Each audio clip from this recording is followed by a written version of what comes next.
ನಮಸ್ತೆ friends, good food land ಚಾನಲ್ಗೆ ನಿಮಗೆಲ್ರಿಗೂ ಆತ್ಮೀಯ ಸ್ವಾಗತ. ಇವತ್ತು ಫರ್ಮೆಂಟ್ ಮಾಡಿದಂತಹ ರಾಗಿ ದೋಸೆ ನಿಮಗೆ ತೋರಿಸ್ತಾ ಇದ್ದೇನೆ. ಒಳ್ಳೆ ಚೆನ್ನಾಗಿ ಹುದುಗು ಬಂದಿದೆ ನೋಡಿ. ಅಷ್ಟೇ ಅಲ್ಲ, ರುಚಿ ಕೂಡ ಇದೆ. ಅದರ ಜೊತೆ ಒಂದು ಚಟ್ನಿ ಸಹ ಮಾಡಿ ತೋರಿಸ್ತಾ ಇದ್ದೇನೆ ನಿಮಗೆ. ಹಾಗಾದರೆ ಹೇಗೆ ಮಾಡೋದೆಂದು ನೋಡುವ. 1.5 ಲೋಟದಷ್ಟು ನಾನಿಲ್ಲಿ ಬೆಳ್ತಿಗೆ ಅಕ್ಕಿ ತೆಗೆದುಕೊಂಡಿದ್ದೇನೆ. ಯಾವುದೇ ಅಕ್ಕಿ ಆಗ್ತದೆ, ರೇಷನ್ ಅಕ್ಕಿ ಸಹ ಆಗ್ತದೆ. ಅದೇ ಲೋಟದಲ್ಲಿ 1 ಲೋಟದಷ್ಟು ರಾಗಿ, ಇಡೀ ರಾಗಿ ನೋಡಿ ಇದು, ಇದನ್ನು ಸಹ ಹಾಕ್ತಾ ಇದ್ದೇನೆ ಒಟ್ಟಿಗೆ. ಇದರ ಜೊತೆ ಒಂದು ಅರ್ಧ ಲೋಟದಷ್ಟು ಉದ್ದಿನಬೇಳೆ. ಇದೆಲ್ಲವನ್ನು ಒಂದು 4 ಸಲ ಚೆನ್ನಾಗಿ ತೊಳೆದು ನಂತರ ಈಗ ಒಂದು 6 ಗಂಟೆಯಷ್ಟು ನೆನೆ ಹಾಕಬೇಕು. ಈಗ ನೋಡಿ, 6 ಗಂಟೆ ನೆನೆ ಹಾಕಿದ ಅಕ್ಕಿ, ಬೇಳೆ, ರಾಗಿ ಎಲ್ಲ ಚೆನ್ನಾಗಿ ನೆಂದಿದೆ. ಇದನ್ನೀಗ ಮಿಕ್ಸಿಗೆ ಹಾಕಿ ದೋಸೆ ಹಿಟ್ಟು ರೆಡಿ ಮಾಡುವ. ನುಣ್ಣಗೆ ರುಬ್ಬಬೇಕಿದನ್ನು. ನೀವಿನ್ನೂ ನನ್ನ ಚಾನಲ್ ಗುಡ್ ಫುಡ್ ಲ್ಯಾಂಡನ್ನು ಸಬ್ಸ್ಕ್ರೈಬ್ ಮಾಡಿಲ್ಲ ಅಂದರೆ ದಯವಿಟ್ಟು ಸಬ್ಸ್ಕ್ರೈಬ್ ಮಾಡಿ. ಹಾಗೂ ನಿಮಗೆ ಈ ರೆಸಿಪಿ ಇಷ್ಟ ಆದರೆ ಲೈಕ್ ಬಟನನ್ನು ಪ್ರೆಸ್ ಮಾಡಿ ಮತ್ತು ಫ್ಯಾಮಿಲಿ ಫ್ರೆಂಡ್ಸಿಗೆ ಶೇರ್ ಮಾಡೋದನ್ನು ಖಂಡಿತ ಮರಿಬೇಡಿ. ಮುಳುಗುವಷ್ಟು ನೀರು ಹಾಕಿದರೆ ಸಾಕು, ಸರಿಯಾಗ್ತದೆ. ಇದುವೇ ಒಂದು ಸಲ ರುಬ್ಬಿ ನಾನೀಗ ನೋಡಿ ನುಣ್ಣಗೆ ರುಬ್ಬಿದ್ದೇನೆ. ಇದನ್ನೊಂದೀಗ ಅಗಲದ ಪಾತ್ರೆಗೆ ಹಾಕ್ತಾ ಇದ್ದೇನೆ. ಅದೇ ರೀತಿ ಉಳಿದ ಅಕ್ಕಿ ಮತ್ತು ರಾಗಿಯನ್ನು ಸಹ ಇದೇ ರೀತಿ ರುಬ್ಬಿ ತೆಗಿತೇನೆ ನಾನು. ಅದಕ್ಕೆ ಉಪ್ಪು ಹಾಕಲಿಕ್ಕುಂಟು. ಮೊದಲಿನ ಸಲ ನಾನು ಉಪ್ಪು ಹಾಕಲಿಲ್ಲ, ಈಗ ಹಾಕಿದ್ದೇನೆ. ಅದೇ ರೀತಿ ಮುಳುಗುವಷ್ಟು ನೀರು ಹಾಕಿ ಗ್ರೈಂಡ್ ಮಾಡಿ ನೋಡಿ. ಎರಡನ್ನು ಒಟ್ಟಿಗೆ ಹಾಕಿದೆ ನಾನು. ಈಗ ಇದಕ್ಕೆ ನಾನು 2 ಚಮಚದಷ್ಟು ಸಕ್ಕರೆ ಹಾಕ್ತೇನೆ.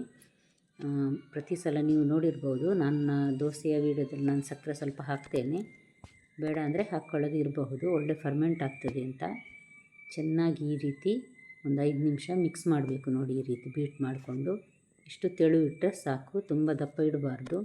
ಅರ್ಧದಷ್ಟು ಇದೆ ಈಗ ನೋಡಿ. ಈಗ ನಾನು ಇದಕ್ಕೆ ಒಂದು ಬಟ್ಟೆ ಹಾಕಿ, ಮಳೆಗಾಲ ಆಗೋದ್ರಿಂದ ಚೆನ್ನಾಗಿ ಫರ್ಮೆಂಟ್ ಆಗೋದಿಲ್ಲ ಅಂತ ಬಟ್ಟೆ ಹಾಕಿ ಅದರ ಮೇಲೆ ಒಂದು ಕಲ್ಲು ಇಟ್ಟಿದ್ದೆ. ಬೆಳಗ್ಗೆ ತೆಗೆದು ನೋಡಿದರೆ ನೋಡಿ ಚೆನ್ನಾಗಿ ಹುದುಗು ಬಂದಿದೆ, ಫರ್ಮೆಂಟ್ ಆಗಿದೆ, ಮೇಲೆ ಬಂದಿದೆ. ನಿನ್ನೆ ಇಡುವಾಗ ಸರಿ ಅರ್ಧ ಇತ್ತು. ಈಗ ನಾನು ಚಟ್ನಿಗೆ ರೆಡಿ ಮಾಡ್ತಾ ಇದ್ದೇನೆ ನೋಡಿ. 1 ಚಮಚದಷ್ಟು ಸಣ್ಣ ಚಮಚ ಎಣ್ಣೆ, ತೆಂಗಿನ ಎಣ್ಣೆ ಹಾಕಿದ್ದೇನೆ. ಅದಕ್ಕೆ 1 ಟೇಬಲ್ ಸ್ಪೂನ್ನಷ್ಟು ಕಡಲೆಬೇಳೆ, 1 ಎಸಳು ಕರಿಬೇವು, ಇದನ್ನು ಹಾಕಿ ನೋಡಿ. ಈ ರೀತಿ ಒಳ್ಳೆ ಪರಿಮಳ ಬರುವವರೆಗೆ, ಮತ್ತು ಕರಿಬೇವು ಚಟಪಟ ಅನ್ನಬೇಕು, ಪರಿಮಳ ಬರುವವರೆಗೆ ಹುರಿದು ಇದನ್ನು ನಾನೀಗ ಮಿಕ್ಸಿ ಜಾರಿಗೆ ಹಾಕ್ತಾ ಇದ್ದೇನೆ. 1.5 ಕಪ್ಪಿನಷ್ಟು ಫ್ರೆಶ್ ತೆಂಗಿನ ತುರಿ ಮತ್ತು ಕಡಲೆಬೇಳೆ, ಕಾಯಿಮೆಣಸು ನಿಮಗೆ ಖಾರ ನೋಡಿ ಹಾಕ್ಕೊಳ್ಬಹುದು, ಸ್ವಲ್ಪ ಹುಳಿ ಮತ್ತು ಉಪ್ಪು, ಇದೆರಡನ್ನು ಹಾಕಿ ನುಣ್ಣಗೆ ರುಬ್ಬಿ ತೆಗೆದ್ರೆ ಚಟ್ನಿ ರೆಡಿ ಆಗ್ತದೆ.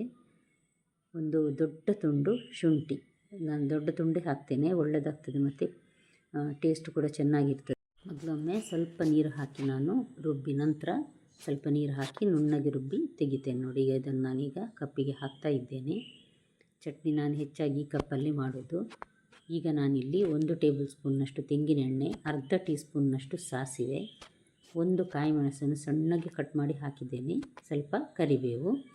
ಇದನ್ನೀಗ ಚಟ್ನಿಗೆ ಒಗ್ಗರಣೆ ನೋಡಿ ರೆಡಿ ಆಯಿತು. ಚಟ್ನಿ ರೆಡಿ ಆಯಿತು. ಇನ್ನು ದೋಸೆ ಹಾಕೋದೊಂದು ಬಾಕಿ. ಖಂಡಿತ ಒಂದು ಸಲ ಮನೆಯಲ್ಲಿ ಟ್ರೈ ಮಾಡಿ ನೋಡಿ ಫ್ರೆಂಡ್ಸ್, ನಿಮಗೆ ಸಹ ಇಷ್ಟ ಆಗ್ಬೋದು ಅಂತ ನಾನು ತಿಳ್ಕೊಳ್ತೇನೆ. ಈಗ ನೋಡಿ ಇದನ್ನೊಂದು ಸಲ ಮಿಕ್ಸ್ ಮಾಡುವ. ಹಿಟ್ಟು ನೋಡಿ ತುಂಬ ತೆಳುವಾಗಿ ಇಟ್ಟಿದ್ದೆವು ನಾವು, ಆದರೆ ನೋಡಿ ಬೆಳಿಗ್ಗೆ ಆಗುವಾಗ ಎಷ್ಟು ದಪ್ಪ ಆಗಿದೆ. ಸರಿ ಇದೆ ಇದು ಬ್ಯಾಟರ್ ಕನ್ಸಿಸ್ಟೆನ್ಸಿ. ಕಾವಲಿ ಚೆನ್ನಾಗಿ ಬಿಸಿಯಾಗಿದೆ ಇದು. ಈಗ ನಾನು ಇದನ್ನು ಮೀಡಿಯಮ್ ಟು ಹೈ ಫ್ಲೇಮಲ್ಲಿ ಇಟ್ಟಿದ್ದೇನೆ. ಒಂದು ಸಲ ಈ ರೀತಿ ತೆಳು ಸಲ್ಲ ದಪ್ಪ ಸಲ್ಲ ಆ ರೀತಿ ದೋಸೆ ಹಾಕ್ಕೊಳ್ಬೇಕು. ತೆಳುವಾದ ದೋಸೆ ಸಹ ಇದರಲ್ಲಿ ಮಾಡಬಹುದು, ಕ್ರಿಸ್ಪಾಗಿ ಚೆನ್ನಾಗಿರ್ತದೆ. ಇದಕ್ಕೆ ಸುತ್ತು ನಾನು ಎಣ್ಣೆ ಹಾಕಿದ್ದೇನೆ ಅಥವಾ ತುಪ್ಪ ಹಾಕ್ಕೊಳ್ಬಹುದು. ಬೆಂದ ನಂತರ ಇದಕ್ಕೆ ಸ್ವಲ್ಪ ಜಾಸ್ತಿಯೇ ತುಪ್ಪ ಹಾಕಿದರೆ ತುಪ್ಪ ದೋಸೆ ರೆಡಿ ಆಗ್ತದೆ ರಾಗಿದ್ದು ನೋಡಿ. ಈಗ ಒಂದು ದೋಸೆ ರೆಡಿ ಆಯಿತು. ಇದೇ ರೀತಿ ನಾನು ಇನ್ನೊಂದು ದೋಸೆ ಸಹ ಹಾಕಿ ತೋರಿಸ್ತಾ ಇದ್ದೇನೆ ನೋಡಿ. ಕಬ್ಬಿಣದ ಬಾಣಲೆ, ನಾನ್ ಸ್ಟಿಕ್ ಬಾಣಲೆಯಲ್ಲಿ, ಯಾವುದೇ ಬಾಣಲೆ ಇದು ತವಾದಲ್ಲಿ ಸಹ ಮಾಡಬಹುದು ನೋಡಿ. ಇದೇ ರೀತಿ ಸುತ್ತು ಎಣ್ಣೆ ಹಾಕಿ ಬೇಯಿಸಬೇಕು. ಒಳ್ಳೆ ತೂತಾದ ದೋಸೆ ರೆಡಿ ಆಯಿತು ನೋಡಿ. ಖಂಡಿತ ಒಂದು ಸಲ ಮನೆಯಲ್ಲಿ ಟ್ರೈ ಮಾಡಿ ನೋಡಿ ಫ್ರೆಂಡ್ಸ್.